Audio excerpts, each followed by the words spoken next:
আসসালামু আলাইকুম। আজকে তৈরি করে দেখাবো 2.5 পাউন্ডের একটা ময়েস্ট চকলেট কেক। কেক তৈরি করার জন্য প্রথমে আমাদেরকে শুকনো উপকরণগুলো চেলে নিতে হবে। প্রথমেই দিয়ে দিচ্ছি মেজারমেন্ট কাপের 1 কাপ প্লাস 1/4 কাপ ময়দা, 1/4 কাপ কোকো পাউডার, 1 চা চামচ কফি, 1 চা চামচ বেকিং পাউডার, হাফ চা চামচ বেকিং সোডা,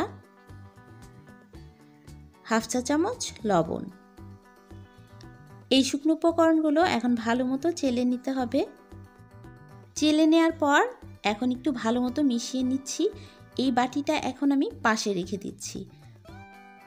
অন্য একটা বাটিতে রুম টেম্পারেচারে থাকা 4টা ডিম নিয়ে নিয়েছি। এখন ইলেকট্রিক বিটার দিয়ে 2-1 মিনিট ডিমটাকে বিট করে নিব। বিট করার পরে এখানে আমি এখন দিয়ে দিব চিনি। আজকে আমি চিনি ব্যবহার করেছি মেজারমেন্ট কাপের 1 cup plus 1/4 cup. Vanilla essence 1 চা চামচ। বিটারের স্পিডটা মিডিয়াম হাই রেখেই এই চিনিটাকে সম্পূর্ণ গলিয়ে নিতে হবে। আর চিনি গলতে গলতেই দেখা যাবে যে ডিমের মধ্যে একটা ফোমি ভাব চলে এসেছে। যখন দেখবেন ডিমের মধ্যে এরকম ফোমি একটা ভাব চলে এসেছে, তখন এখানে দিয়ে দিতে হবে তেল। এখানে মেজারমেন্ট কাপের হাফ কাপ তেল দিলাম। তেল দেওয়ার পর আর বিট করা যাবে না, শুধুমাত্র তেলটাকে মিশিয়ে নিতে হবে। তেল মেশানো হয়ে গেছে। এখন আমি আগে থেকেই চেলে রাখা সেই শুকনো উপকরণগুলো অল্প অল্প করে মিশিয়ে দিব। তবে শুকনো উপকরণগুলো একবারে মেশাতে যাবেন না, এতে করে কিন্তু দলা বেঁধে যাবে। এজন্য অল্প করে দিতে হবে আর এইভাবে মেশাতে হবে। শুকনো উপকরণগুলো সম্পূর্ণ দেয়া হয়ে গেছে। এখন দিয়ে দিচ্ছি মেজারমেন্ট কাপের হাফ কাপ লিকুইড দুধ। আর এই দুধটা একটু ঘন করে নেওয়ার চেষ্টা করবেন, এতে করে কেকের টেস্টটা অনেক ভালো হবে।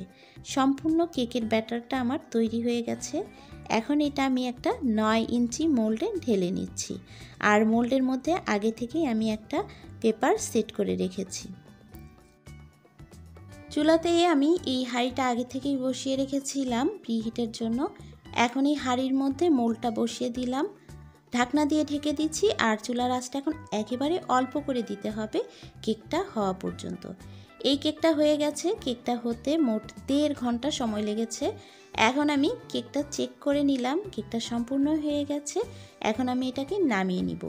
আর কেক নামিয়ে সম্পূর্ণ ঠান্ডা হওয়ার পর আপনারা মোল্ড থেকে কেকটা তুলে নেবেন। তুলে নেওয়ার পর কাগজটা এভাবে বাদ দিয়ে দিতে হবে।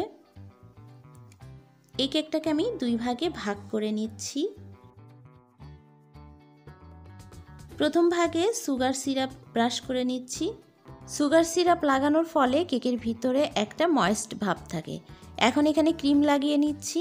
আর ক্রিম লাগানোর পর কেকের নিচের অংশটা যেহেতু সমান থাকে, তাই নিচের অংশটা উপরের দিকে দিয়ে ঠিক একইভাবে সুগার সিরাপ লাগিয়ে এই সম্পূর্ণ কেকটা এখন ক্রিম দিয়ে ঢেকে দিতে হবে।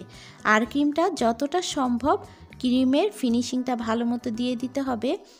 এরপর আমি দিয়ে দিচ্ছি চকলেট গানাশ। পুরো কেকটাই আমি এখন গানাশ দিয়ে ডেকোরেশন করে নিচ্ছি।